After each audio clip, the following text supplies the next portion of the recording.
recording on this TRV36. This camera looks like it's not been used in about 20 years. Came with a couple of tapes, no main supply, so it was sold for faulty spares and repairs because, you know, they couldn't be sure. And lucky enough, all it needed was a tape cleaner ran through it, and it's playing back some of the tapes, which were all dated from 1999 and 2000. So yeah, this camera has been in storage for, you know, really at least 20 years. So let's see how it goes. Let's get outdoors with it. So here we are outdoors.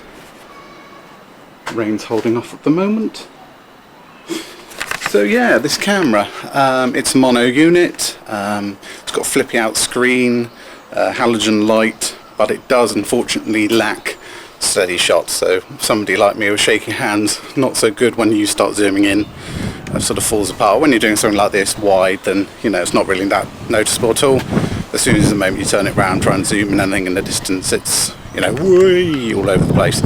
So yeah, recording on one of the tapes it came with, let's say all it needed initially after booting it on after God knows how long, so potentially 20 years, gave C32 error, which I wasn't too surprised about. Took out the tape that was in there that they didn't know about, ran the tape cleaner through it, and it's good as gold now. So yes, outdoors for the initial test to upload on YouTube for you guys to see as well. It's ironic, no, though not really ironic if you've been on my YouTube channel before. Typically when the camera is delivered, the weather turns to poo, and we've actually had nice sunny weather the last few days.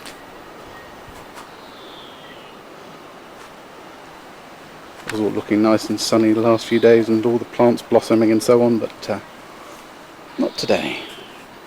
Yeah, so once we zoom in, I'm trying to hold it as steady as possible.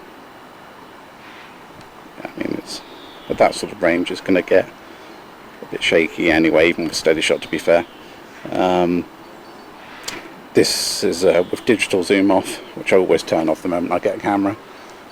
To put it back to default, everything's default. Put a brand new CR 2025, which is the battery it takes for the internal clock, memory settings and so on, and yeah, tape cleaner and start recording.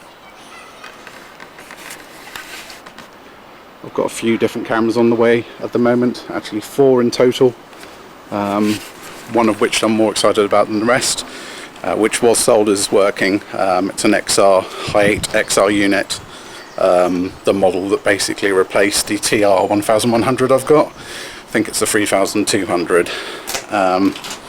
Sorry, snails. Yeah, it's a i8 extra resolution unit from 1998.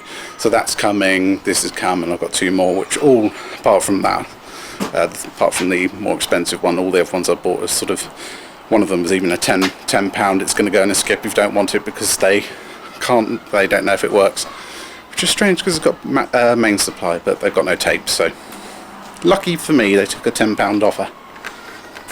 He said otherwise I've just put it in the skip, which is unfortunately what probably a lot of these sort of cameras end up going to, because people just don't have the tapes, don't have the time or care, you know, to find out if they're working or not.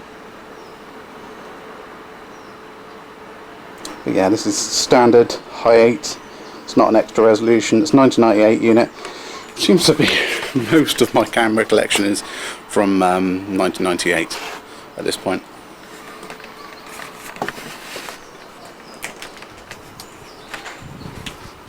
Just wish it was more sunny for you guys to see things in a bit more detail and so on. Got one of the big fat batteries at the moment, so I've got 710 minutes on it. It's come with a couple of batteries as well, which is always nice. I mean, I looked at it and said, you know, at that price, even if the camera was dud, it comes with 2 batteries, and, you know, generally speaking they'll work, and for that price it was worth it anyway. So, but the camera works. Right, let's take this indoors, get it on the computer. How will I do that? I'll use my digital 8 today, I think. TRV110, stick it in that and upload it. Everyone always asks, because understandably a lot of people get this equipment or still own these, and if they're not selling them, they're trying to save their family videos. So if you've got a hi8 camera, best way to do that is digital 8 camera, which will then have Firewire as an output to your computer. And if you've got a more modern Mac like me, you can get adapters from Apple, at cost obviously, which will give you the old Firewire connection. But enough waffling, let's get this on the computer. Speak to you in the next one. Bye for now.